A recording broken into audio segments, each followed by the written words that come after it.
أعوذ بالله من الشيطان الرجيم. بسم الله الرحمن الرحيم. بسم الله الرحمن الرحيم. السلام عليكم ورحمة الله وبركاته. الحمد لله على فضله وإحسانه وأشكره على توفيقه وامتنانه وأشهد أن لا إله إلا الله وحده لا شريك له تعظيما لشأنه وأشهد أن محمدا عبده ورسوله الداعي إلى رضوانه وعلى آله وأصحابه. اللهم صل على نبينا وحبيبنا ومولانا محمد صلى الله عليه وسلم وعلى آله وأصحابه ومن تبعهم بإحسان إلى يوم الدين. وقال الله تعالى في كتابه الكريم: يا أيها الذين آمنوا اتقوا الله حق تقاته ولا تموتن إلا وأنتم مسلمون. وأن أصدق الحديث كتاب الله وخير الهدى هدى محمد صلى الله عليه وسلم وشر الأمور محدثاتها وكل محدثة بدعة وكل بدعة ضلالة وكل ضلالة في النار.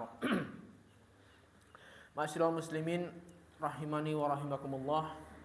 Alhamdulillah malam hari ini kita dipertemukan kembali oleh Allah di dalam majelis yang mulia ini, majelis yang membahas tentang tauhid, majelis yang membahas tentang dasar-dasar agama kita, yang mana sebelumnya kita sudah membahas secara terperinci tentang rukun-rukun iman.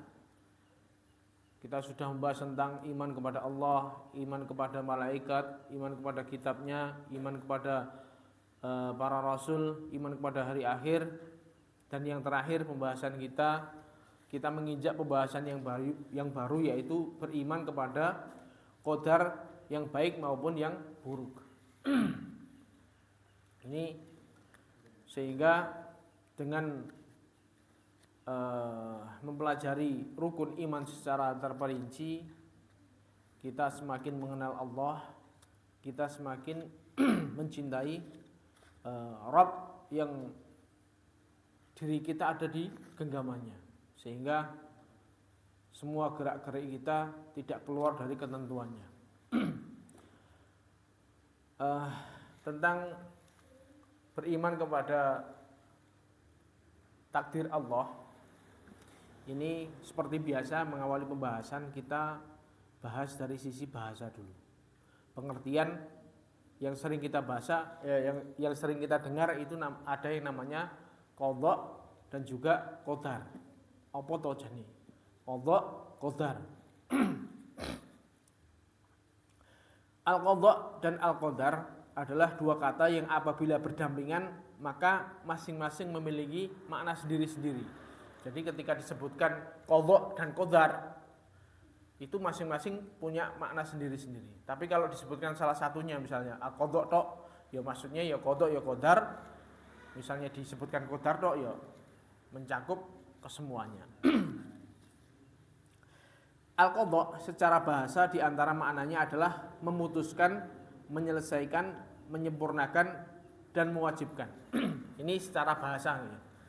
Seperti halnya yang kita dapati di dalam Quran, Allah berfirman, wa qadha rabbuka alla ta'budu illa iyyah, dan Rabbmu mewajibkan supaya kalian tidak menyembah kecuali kepadanya. Jadi qadha di sini maksudnya Allah mewajibkan. Secara bahasa artinya seperti itu. Kemudian selain itu Allah juga berfirman, wallahu yaqdi bil haqq. Allah yaqdi, qadha maksudnya di sini memutuskan. Jadi ada sedikit perbedaan. Tadi mewajibkan, kalau yang ayat ini maksudnya qadha, ini Allah memutuskan. Di dalam ayat yang lain Allah berfirman, fa idza qadaitum manasikakum fadhkurullaha ka dzikrikum aba'akum aw asyadda dzikra. Maka apabila kalian telah mengqadha manasik haji kalian, maksudnya mengqadha adalah menyelesaikan. Jadi di sini maknanya qadha yaitu menyelesaikan. Hendaklah kalian mengingat Allah dan seterusnya.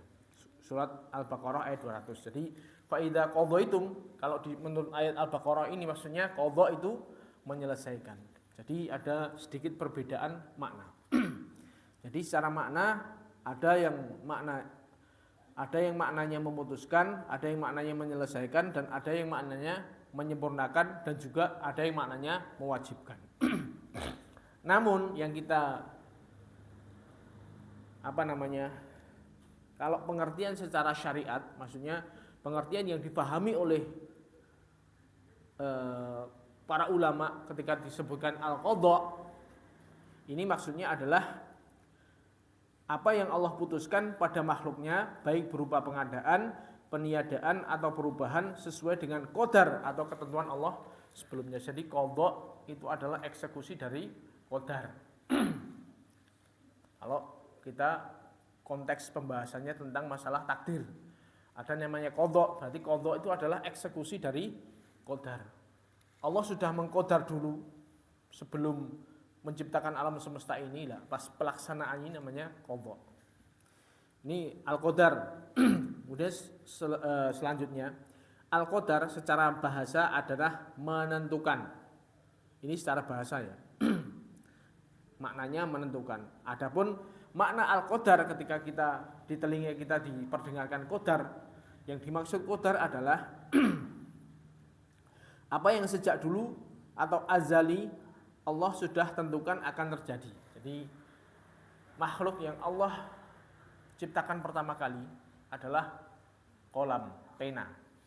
Kemudian pena ini oleh Allah disuruh menuliskan uktub, tulislah semua kejadian yang ada di alam semesta. Jadi pena ini sudah menulis semua kejadian, mulai dari diciptakan awal alam semesta sampai nanti berakhirnya alam semesta ini sudah dicatat, ditentukan sudah dikodar oleh Allah. Maksudnya sudah ada ketentuannya. Bermiliar-miliar manusia, triliunan mungkin yang lahir mulai dari zaman Nabi Adam sampai nanti umat akhir zaman, itu sudah ditulis semua ketentuannya oleh Allah. Itu namanya al-qadar. Jadi Allah sudah mencatat ketentuan apapun yang terjadi di alam semesta ini sebelum Allah menciptakan alam semesta. Ini namanya al-qadar. Paham ya? Jadi qadar ini adalah apa yang Allah sudah tentukan sebelum Allah menciptakan alam semesta. Dengan demikian al-qadar itu lebih dulu daripada al-qadha. Karena al-qadar adalah ketentuan yang Allah tentukan sejak azali, sedangkan azali tahu ya, azali itu adalah sebelum terciptanya adanya alam semesta ini namanya alam azali. Jadi sebelum ada apa-apa itu namanya alam azali. Jadi ketentuan yang sudah Allah tentukan sejak azali, sedangkan al-qadha adalah ketentuan keputusan Allah setelah itu, entah berupa pengadaan atau peniadaan atau pengubahan. Dan keduanya saling melazimi, tidak bisa dipisah satu dengan yang lain. Ini mungkin bahasa secara ini kalau lebih gampangnya gini. Jadi apa yang Allah tentukan sejak zaman dulu itu kan sudah ada ketentuannya. Misalnya tahun sekian, tanggal sekian sudah ditentukan, bahkan sebelum alam semesta diciptakan sudah ada ketentuannya. Gitu. Sudah dikodar oleh Allah. Nah, ketika pas dengnya itu namanya qadha. Jadi qadar dulu Allah ciptakan sebelum alam semesta terjadi, kemudian terjadilah alam semesta misalnya. Ditentukan di situ ada tulisannya misalnya si fulan tanggal sekian, bulan sekian, detik kesekian dia akan misalnya kepleset misalnya. Ini bahkan dulu sudah ada catatannya. Lah, pas eksekusinya terjadinya itu namanya qadha. Yang tulisannya adalah qadar. Paham nggih? Apa mumet? Jadi itulah kemampuan Allah, termasuk salah satu kita beriman terhadap sifat-sifat Allah dan af'alillah, pekerjaan Allah adalah Allah mengatur alam semesta ini. Bahkan Allah mengatur alam semesta ini sudah diatur sedemikian rupa sebelum Allah menciptakannya. Jadi ketika sebelum alam semesta diciptakan, Allah sudah sudah ngereng-ngereng sudah diprogram nanti akan terjadi begini, sudah ada ketentuannya semua. Tidak ada satupun kejadian yang ada di muka bumi ini luput dari ketentuan Allah. Jadi sebelum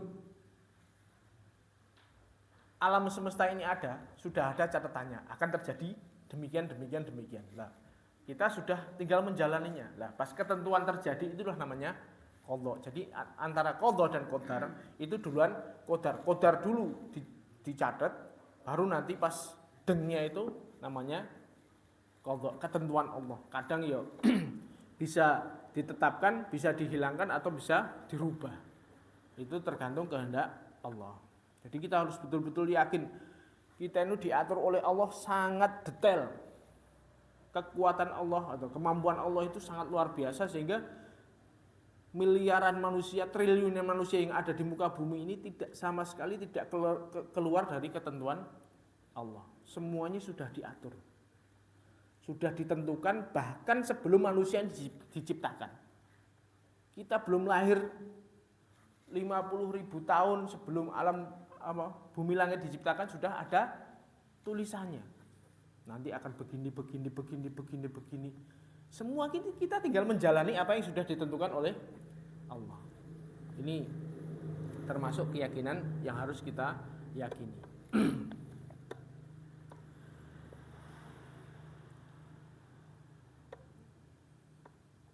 Ini qadha dan qadar seperti tahu bedanya ya. Jadi antara qadha dan qadar duluan baru qadha. Tapi kalau ini disebutkan beda misalnya disebutkan salah satu aja al-qadha berarti ya qadha mencakup qadar. Kalau disebutkan qadar tok ya qadar mencakup qadha. Ini secara bahasa. Tapi intinya paham nggih? Jadi bahwasanya Allah sudah mengatur semuanya, sudah bahkan sebelum Allah menciptakan kita, alam semesta, bumi dan langit diciptakan, ini sudah ada tulisannya, mulai dari alam semesta, dari bumi langit diciptakan sampai hancurnya bumi langit ini semua sudah ada catatannya dan semua berjalan sesuai dengan ketentuan Allah. Ini yang harus kita yakini dulu. Nanti ada beberapa golongan-golongan atau firqah-firqah yang menyimpang yang dia tidak mau mengimani hal seperti ini. Jadi ini harus kita tanamkan dulu bahwasanya Allah sudah menentukan segala sesuatu dan kita tinggal menjalani ketentuannya Allah. Kita datang ngaji seperti ini sudah ada catatannya. Kita nanti keluar misalnya pulang jam sekian sampai rumah jam sekian. Nanti hujan turun jam sekian, semua sudah ada catatannya. Bahkan kejadian besok itu sudah ada catatannya di sana. Tinggal besok terjadilah apa yang sudah ditentukan oleh Allah. Ini yang harus kita betul-betul kita yakinkan di sini dulu. Nanti pelan-pelan. Emang rada abot pembahasan ini. Dalil tentang wajibnya beriman dengan takdir Allah. Beriman dengan takdir Allah yang baik dan yang buruk adalah termasuk salah satu di antara 6 rukun iman yang harus diimani dan telah tetap kewajibannya di dalam Al-Quran, As-Sunnah dan ijma' para ulama. Jadi dalilnya itu sangat jelas. Jadi kita mengimani seperti ini wajib hukumnya. Kalau sampai kita tidak mengimani ini, keluar dari Islam. Bahaya nih. Karena rukun imannya tidak terpenuhi. Dalil dari Al-Quran misalnya. Allah Subhanahu wa taala berfirman, "Inna kulla syai'in khalaqnahu biqadar." Sungguhnya kami telah menciptakan segala sesuatu dengan ketentuan. Jadi Allah sudah menentukan segala sesuatu sebelum Allah menciptakan segala sesuatu tersebut. Entah itu langit, bumi, perputarannya, hujan turun, awan, pergerakan awan, itu semua sudah tercatat. Mulai dari zaman dulu sampai nanti akhir zaman. Wa khalaqa kulla syai'in faqaddarahu taqdira. Dan Allah menciptakan segala sesuatu, maka Allah pun yang akan menentukan dengan sebenar-benarnya penentuan.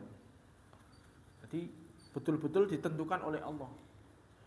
dicatat di dalam Lauhil Mahfuz sana, buku catatannya.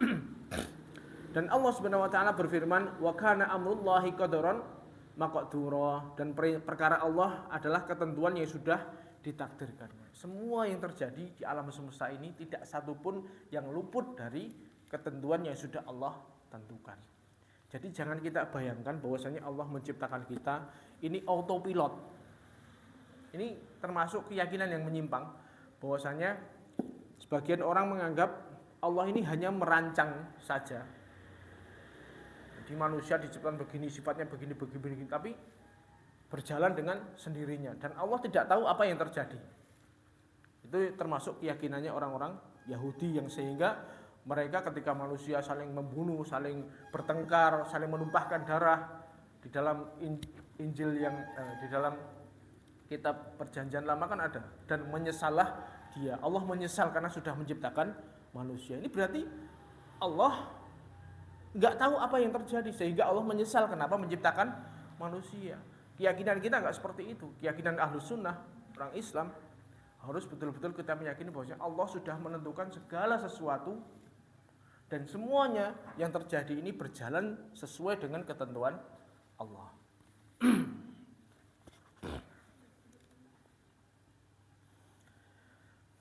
Itu dalil dari Al-Quran tadi. Adapun dalil dari As-Sunnah, dalil dari hadis, maka Rasulullah Shallallahu Alaihi Wasallam bersabda ketika ditanya oleh malaikat Jibril tentang iman, "Ya Muhammad, wahai Muhammad, kabarkanlah kepadaku apa itu iman." Nabi menjawab, "Antu'mina billahi wa malaikatihi wa kutubihi wa rusulihi wal yaumil akhir wa tu'mina bil qadari khairi wasyarri." Engkau beriman kepada Allah, malaikat-malaikatnya, kitab-kitabnya, rasul-rasulnya dan hari akhir, dan engkau beriman dengan takdir yang baik maupun yang buruk. Ini 6 rukun iman yang kesemuanya harus diimani kesemuanya. Tidak boleh kita mengingkari salah satunya, termasuk mengingkari qadar. Tidak boleh.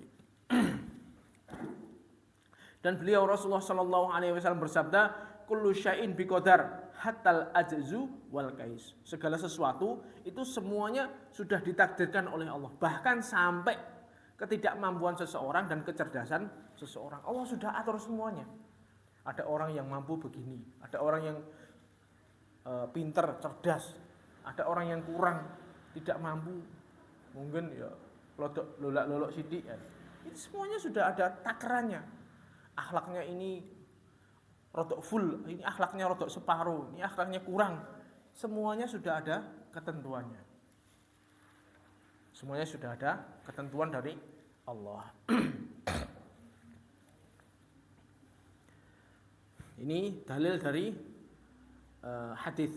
Adapun menurut ijma' para ulama, maka kaum muslimin telah bersepakat atas wajibnya beriman dengan takdir Allah, dan bahwasanya orang yang mengingkari takdir Allah maka dia telah keluar dari agama Islam. Ini bahaya ini. Bahaya. Berkata Abdullah bin Umar radhiyallahu anhuma ketika mendengar tentang munculnya orang-orang yang mengingkari masalah takdir. Jadi ada orang-orang ketika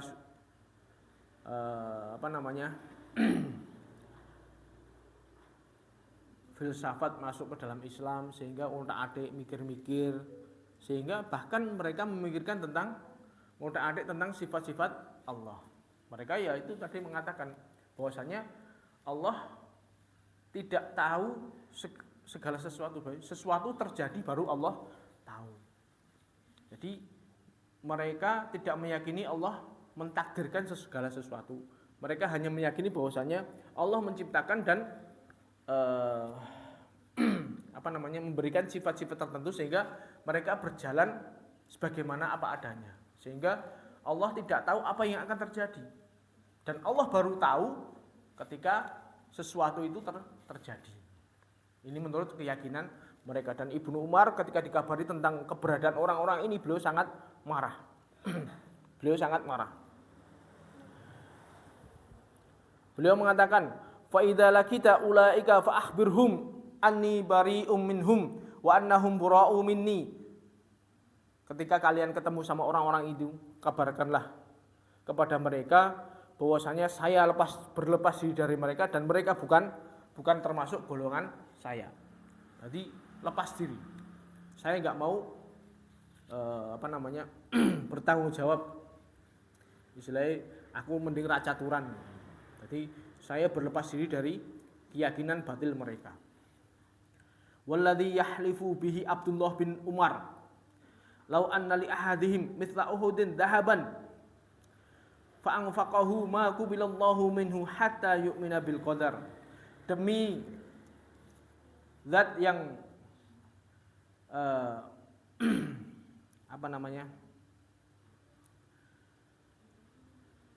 yang Abdullah bin Umar bersumpah terhadapnya, demi Allah maksudnya. Demi Allah, lau anna li ahdim, seandainya mereka punya emas sebesar gunung Uhud kemudian diinfakkan emas itu, maka infak mereka kan gede itu. Gunung Uhud itu besar, seandainya mereka punya emas segede gunung Uhud terus infak, maka infak mereka tidak akan diterima sampai mereka iman pada qadar. Ini ketentuan yang ini bukan hal yang sepele. Dia nggak meyakini qadar aja. Allah misalnya seperti itu tadi, mereka meyakini bahwasanya Allah tidak tahu terhadap segala sesuatu, berarti mereka sudah keluar dari iman. Hukumnya kafir sudah, bahaya besar. Makanya kita harus betul-betul tahu nih bahwasanya kita harus meyakini bahwasanya Allah sudah menciptakan segala sesuatunya, sudah mengarrange atau sudah mengatur segala sesuatu. Atsar ini diriwayatkan oleh Imam Muslim di dalam sahihnya, dalam sahih Muslim itu. Yang demikian karena Allah tidak menerima amalan orang yang kafir, dan termasuk kekufuran adalah apabila seseorang mengingkari takdir Allah Azza wa Jalla. Berkata Al-Imam An-Nawawi rahimahullah, wa qad tadahharatil adillatul qat'iyyatu minal kitabi wa sunnati wa ijma'is sahabati wa ahlil halli wal aqd minas salaf wal khalaf ala itsbati qadarillahi subhanahu wa ta'ala. Telah banyak dalil-dalil yang jelas tetapnya yang saling menguatkan dari Al-Qur'an, dari Al-Hadis, dari ijma' para sahabat dan para ahlul halli wal aqd. Maksudnya orang-orang yang punya tokoh-tokoh kaum muslimin dari kalangan para salaf dan maupun yang khalaf. Salaf itu 3 generasi emas dan khalaf ini generasi setelahnya. Jadi semuanya sudah sepakat yang menentukan atas penetapan takdir Allah Subhanahu wa taala. Ini saking penekannya di situ. Jadi sebenarnya kalau kita sudah melihat dalil Quran, hadis, kita imani sudah cukup. Tapi kadang-kadang kita betul-betul untuk penekanan ini kita butuh bahwasanya ini sudah diyakini oleh para ulama keseluruhan, mulai dari awal para sahabat, para tabi'in, para tabi'ut tabi'in dan pengikut mereka semuanya sepakat bahwasanya harus mengimani masalah takdir ini, tidak bisa main-main. Dan berkata Ibnu Hajar rahimahullah, wa madhhabus salaf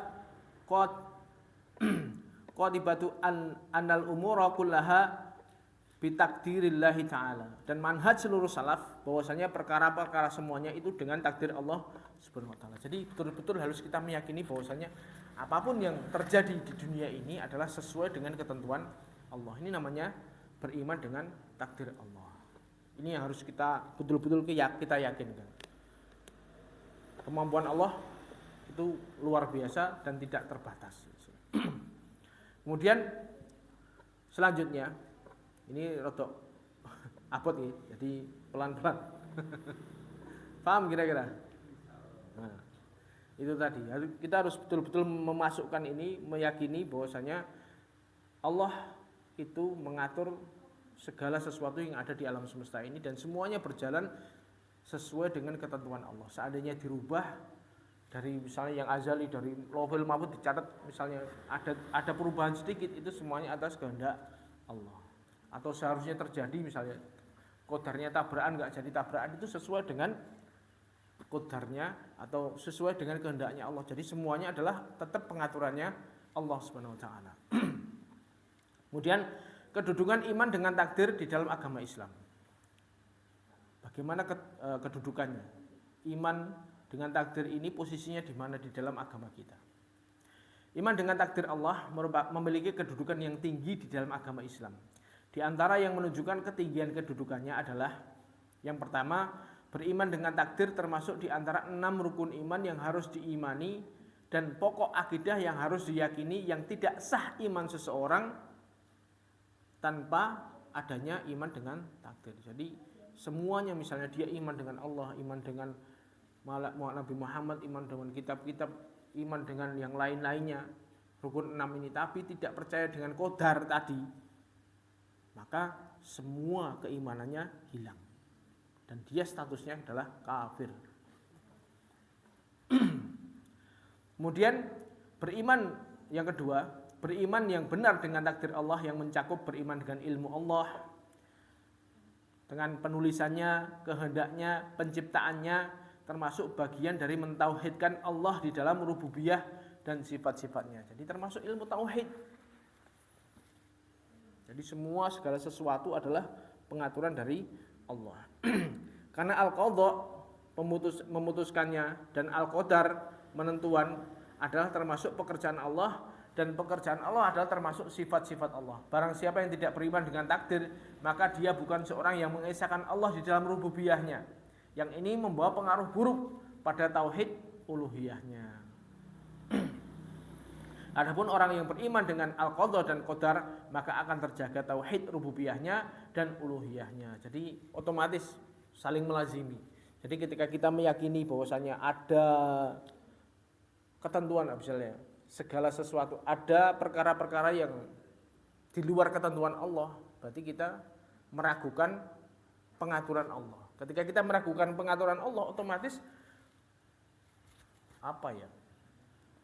peribadahan kita kepada Allah juga terganggu. Sini pengaruh situ. Berarti semakin dia meyakini qadar, akan semakin sempurna tauhidnya. Ini masalah perkara tauhid, menjaga tauhid. Nah, kalau dia meyakini misalnya hal-hal yang terjadi alam semesta ini misalnya diatur oleh jin, diatur oleh makhluk-makhluk yang lain misalnya, tapi dia menafikan pengaturan Allah, wah ini bahaya besar. Bahaya besar. Kalau kita ya misalnya seandainya jin itu bisa punya kemampuan mempengaruhi seseorang, misalnya bisa membantu rezekinya, bisa mengurangi rezekinya seseorang misalnya, ya itu tetap semuanya atas ketentuan dari Allah. Allah mentakdirkan seperti itu. Orang ini minta bantuan kepada jin dan jin membantunya sehingga rezekinya semakin lancar. Ini tetap sesuai dengan ketentuan Allah, tidak akan keluar. Jadi tidak boleh kita meyakini hal sesuatu pun di luar terjadi hal-hal yang terjadi alam semesta ini adalah di luar pengaturan Allah. Kita tidak boleh meyakini seperti itu. Berkata Abdullah bin Abbas radhiyallahu anhu, al-qadar nidhamu tauhid. Waman wahadallahu azza wa jalla wa amana bil qadari fahiyal urwatil wuthqa allati lam fisama laha. Waman wahadallaha ta'ala wa kadzdzaba bil qadar naqadut tauhid. Takdir adalah aturan tauhid. Aturan tauhid. Barang siapa yang mengesahkan Allah, mentauhidkan Allah dan beriman dengan takdir, maka inilah tali yang kuat yang tidak akan terlepas. Dan barang siapa yang mentauhidkan Allah dan mendustakan takdir, maka dia telah melepas tauhidnya. Ini bahaya. Jadi enggak iman dengan takdir sama dengan melepaskan tauhidnya. Asar ini dikeluarkan oleh Al-Firyabi di dalam kitab beliau Al-Qadar halaman 143. Yang dimaksud dengan takdir adalah aturan tauhid, yaitu beriman dengan takdir menjadikan teratur dan lurus tauhid seseorang. Jadi ini kedudukan yang besar, bahwasanya beriman dengan takdir ini termasuk penyempurna tauhid. Kemudian yang ketiga, beriman dengan takdir Allah adalah beriman dengan qudratullah, dengan kemampuan Allah. Barang siapa yang tidak beriman dengan takdir, berarti dia tidak beriman dengan qudratullah. Jadi kita harus yakin bahwa Allah mampu, Allah punya kudrah, punya kemampuan mengatur alam ini. Kalau kita meragukan takdir, tidak yakin dengan takdir Allah, berarti kita ragu dengan kemampuan Allah. Ini bahaya besar. Berkata Zaid bin Aslam, al-qadar qadratullah azza wa jalla. Faman kadzdzaba bil qadar faqad jahada qadratullah azza wajal. Takdir adalah kemampuan Allah azza wajal. Barang siapa yang mendustakan takdir, maka dia telah mengingkari kemampuan Allah azza wajal.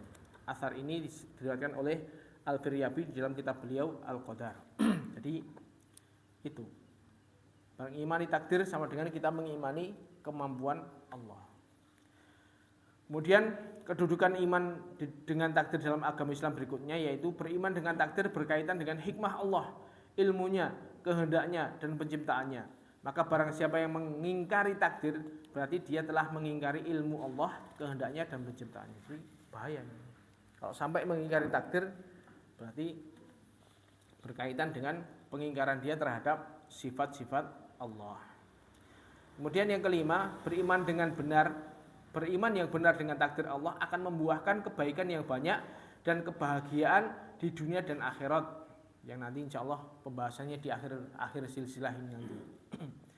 Dan kebodohan tentang beriman dengan takdir ataupun kesalahpahaman bisa menyebabkan berbagai penyimpangan dan kesengsaraan dunia dan akhirat. Sampai kita masalah ini kita keliru, bahaya. Itu sampai akidahnya menyimpang dan itu akan membawa kesengsaraan dunia dan akhirat. Makanya kita harus betul-betul dari awal sudah dipasang. Jangan sampai keyakinan kita tentang takdir ini keliru. Yang keenam, beriman dengan takdir adalah akidah seluruh para nabi dan para pengikut mereka. Allah berfirman tentang Nabi Nuh alaihi salam. Jadi keyakinan ini sudah diyakini nabi-nabi sebelumnya sama. Qala innama ya'tikum bihillahu insya'a. Nuh berkata, sungguhnya Allah lah yang akan mendatangkan tanda kekuasaannya apabila dia menghendaki. Surat Hud ayat 33. Jadi ketika Allah menghendaki, maka Allah yang akan mengaturnya. Jadi keyakinan Nabi Nuh seperti itu. Dan Allah Subhanahu wa taala berfirman tentang Nabi Ismail alaihi salam. Qala ya abadi al ma tu'mar satajiduni insyaallahu minas sabirin. Wahai bapakku, Ismail berkata, wahai bapakku, kerjakanlah apa yang telah diperintahkan kepadamu, sembelihlah. Kalau engkau diperintah untuk nyembelih aku, sembelihlah. Niscaya engkau akan mendapati diriku termasuk orang-orang yang sabar apabila Allah menghendaki. Jadi semuanya dikembalikan pada insya Allah. Jadi semua sesuai dengan kehendaknya Allah. Apapun yang terjadi, entah disembelih, entah tidak, itu semua tergantung kehendaknya Allah. Itulah keyakinan Nabi Ismail. Dan Allah berfirman tentang Nabi Musa alaihi salam. Qala rabbi law syi'ta ahlaktahum min qablu wa iyyai. Musa berkata, wahai Rabbku, seandainya engkau menghendaki, niscaya engkau telah menghancurkan mereka dan diriku sebelum ini. Surat Al-A'raf. Jadi keyakinan Nabi Musa seperti itu. Karena mereka membangkang, kaumnya membangkang. Silai guru kon manut wangel, akhirnya ya terus Nabi Musa merendahkan seperti itu. Seandainya engkau menghendaki, engkau membinasakan kami sebelum ini. Itu juga seandainya Allah menghendaki. Jadi semua sesuai dengan kehendak Allah. Ini keyakinan 3 ayat di atas menunjukkan keimanan para nabi alaihi wasallam terhadap takdir Allah azza wajalla. Jadi semuanya beriman terhadap takdir. Kemudian yang ketujuh, di antara yang menunjukkan ketinggian kedudukan beriman dengan takdir di dalam agama Islam, bahwa takdir berkaitan langsung dengan kehidupan manusia setiap harinya, seperti sehat, sakit, kaya, miskin, kuat, lemah, bahagia, sengsara, nikmat, azab, hidayah, kesesatan dan lain-lainnya. Ini kita dengan beriman seperti itu sehingga semua apapun yang terjadi kita bisa mengembalikan semua kepada Allah. Yang terjadi di depan kita, entah kita sedang sehat, sedang sakit, sedang dicoba rezekinya lancar, seret, itu semua ketentuan Allah. Sehingga kita mengetahui itu, mensikapinya juga enak. Ini sudah Allah tentukan bagi saya, maka bagaimana kita mensikapinya? Atau kita bisa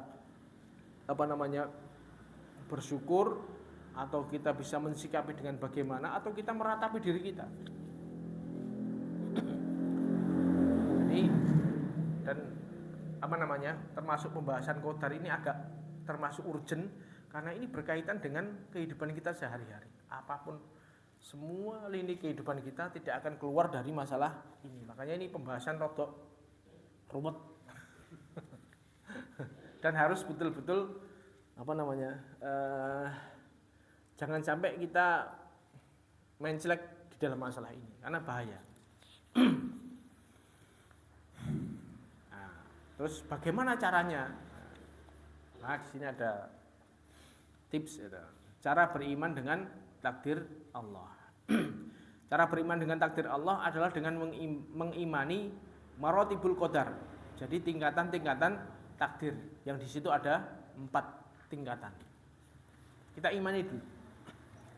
Tingkatan yang pertama, ilmu Allah yang meliputi segala sesuatu. Yang ada, yang tidak ada, yang mungkin terjadi dan tidak mungkin terjadi. Allah Subhanahu wa taala mengetahui apapun itu yang ada di langit maupun yang ada di bumi, yang kelihatan maupun yang tidak kelihatan. Allah Subhanahu wa taala berfirman, "Wallahu bikulli syai'in alim." Allah Maha mengetahui segala sesuatu. Jadi semuanya yang terjadi di alam semesta ini semuanya atas pengetahuan Allah. Entah kita tahu, entah kita tidak, di ujung langit sana, di dalam bumi yang paling dalam, misalnya di situ ada biji-bijian, ada hewan, ada apapun itu, hewan yang paling kecil misalnya, hewan apapun jenis hewan, apapun jenis tumbuhan, apapun jenis burung-burung, semuanya Allah mengetahui pergerakannya. Dan Allah berfirman, wa indahu mafatihul ghaibi la ya'lamuha illahu wa ya'lamu ma fil barri wal bahr. Jadi di sisinya kunci-kunci ilmu gaib, semua hal yang gaib Allah tahu.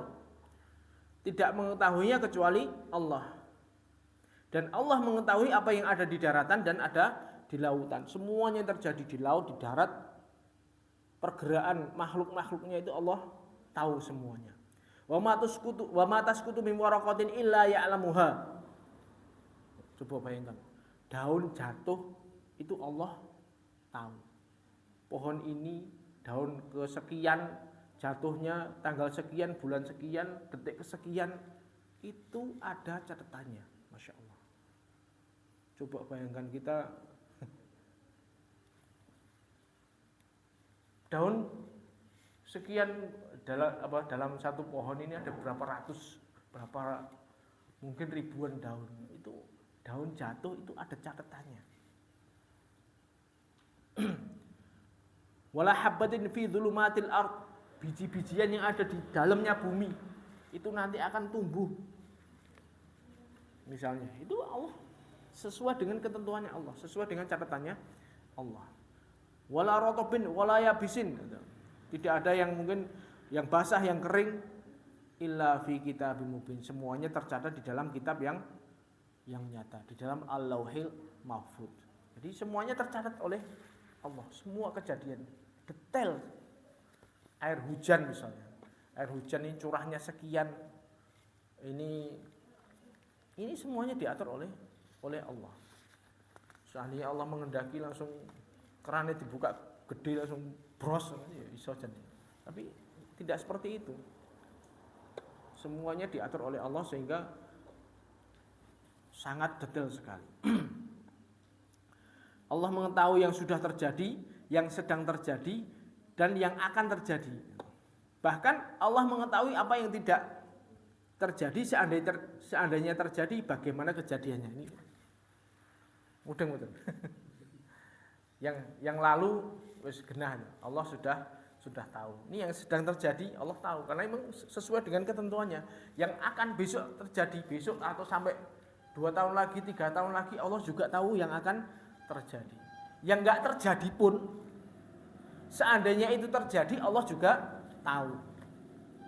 Contohnya, Allah berfirman, walau ruddu la'atu limanuhu anhu wa innahum lakadzibun. Seandainya orang-orang kafir dikembalikan ke dunia, niscaya mereka akan kembali melakukan apa yang mereka sudah dilarang darinya, dan sesungguhnya mereka adalah berdusta. Jadi seandainya orang-orang kafir yang ketika diadab di neraka itu mereka kan minta, ya Allah kembalikan saya ke dunia, Kalau saya kembalikan ke dunia saya tak ngamal gitu. Mereka orang kafir ketika disiksa kan ngomongnya seperti itu. Itu dipal karo Gusti Allah. Seandainya orang-orang kafir ini balik lagi ke dunia, mereka ya kafir lagi. Ini Allah juga tahu seperti itu. Jadi permintaan mereka adalah dusta. Ini seperti itu.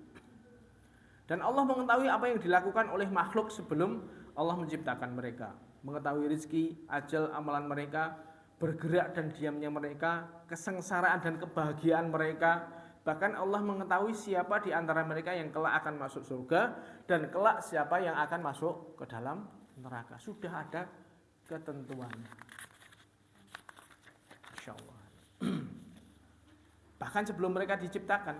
Jadi Allah tahu siapa yang nantinya masuk surga, siapa yang nantinya masuk neraka. Lah nek ngono lah ngopo dhewe ngamal to.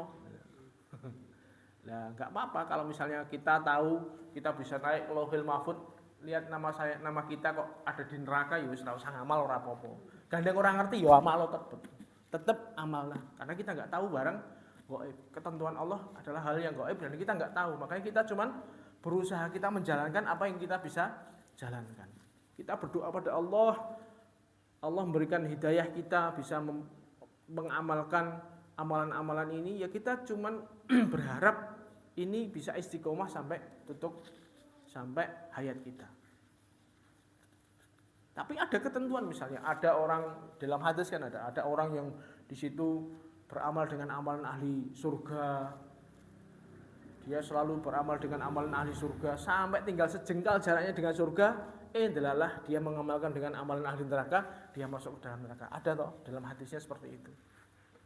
Makanya kita cuman berusaha apa yang kita bisa. Karena ini bukan ranah kita, bukan kalau seandainya kita betul-betul bisa tahu qadar kita bagaimana besok ya wes santai-santai kono misalnya. Nah kalau berhubung kita nggak tahu, kita berusaha nyari surga.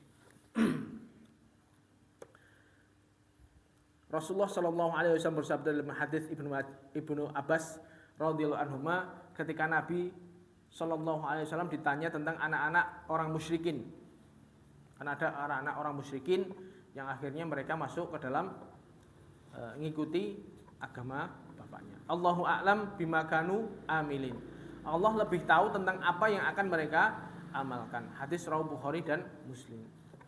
Jadi statusnya ini kalau anak-anaknya orang musyrikin yang mati waktu kecil gitu. Ini masuk surga pun neraka. Mereka belum balik misalnya. Kan pertanyakan tuh. Bapaknya musyrik tapi anak-anaknya ini mati keadaan masih belum balik. Ini surga pun neraka ya. Makanya jawaban Nabi Allah yang lebih tahu tentang apa yang mereka amalkan. Seandainya mereka besar itu besok iman apa enggak ya Allah yang lebih tahu. Dan beliau sallallahu alaihi wasallam bersabda, "Ma minkum min nafsin illa wa qad alima manzilaha min jannah wan nar." Tidak ada seorang jiwa kecuali telah diketahui tempatnya di dalam surga dan neraka. Sudah ada. Kita belum lahir aja sudah ada ketentuannya kita nanti surga apa? Neraka. Tapi kita enggak tahu kan? Enggak tahu. Ini adalah ilmunya Allah. Kewajiban seorang muslim yang adalah berbaik sangka kepada Allah yang telah memberikan hidayah kepada agama Islam ini dan sunnah Rasulullah Sallallahu Alaihi Wasallam, kemudian istiqomah di dalam beriman dan beramal soleh sampai dia meninggal. Udah itu aja. Tugas kita itu. Selama kita di sini ditunjukkan jalan yang benar, kita belajar Islam dengan benar, kita bisa beramal dengan amalan-amalan yang soleh yang banyak, kerjakanlah apa yang bisa kita kerjakan. Kita nggak perlu udarku neraka apa surga ya. Nggak perlu seperti itu. Itu adalah ketentuan dari Allah. Kita berharap berhusnudzon kepada Allah bahwasanya Allah semoga saja Allah mencatatkan nama kita di dalam penghuni surga. Dan apa namanya? segala ketentuan itu akan misalnya surga neraka ini pelakunya akan menyesuaikan dengan nanti akan dimasukkan di mana. Penghuni surga, orang yang dicatatkan di dalam penghuni surga, dia pasti akan melakukan amalan-amalan yang akan memasukkan dia ke dalam surga. Wis ngoten mawon. Jadi penake ya kita alhamdulillah diberikan ilmu sehingga kita bisa beramal untuk meraih surga. Wis kita berusaha untuk sekuat tenaga memperoleh itu. Semoga saja kita husnudzon kepada Allah, nama kita tercatat sebagai penghuni surga. Insya Allah sementara itu yang bisa kita sampaikan. Nanti agak pembahasan nanti agak lebih rodok ya lebih butuh konsentrasi lagi gitu. Ya semoga bisa bisa masuk. Nanti kita lanjutkan lagi dengan pembahasan berikutnya. Wabillahi taufik wal hidayah. Subhanakallahumma bihamdika asyhadu an la ilaha illa anta astaghfiruka wa atubu ilaik. Assalamualaikum warahmatullahi wabarakatuh.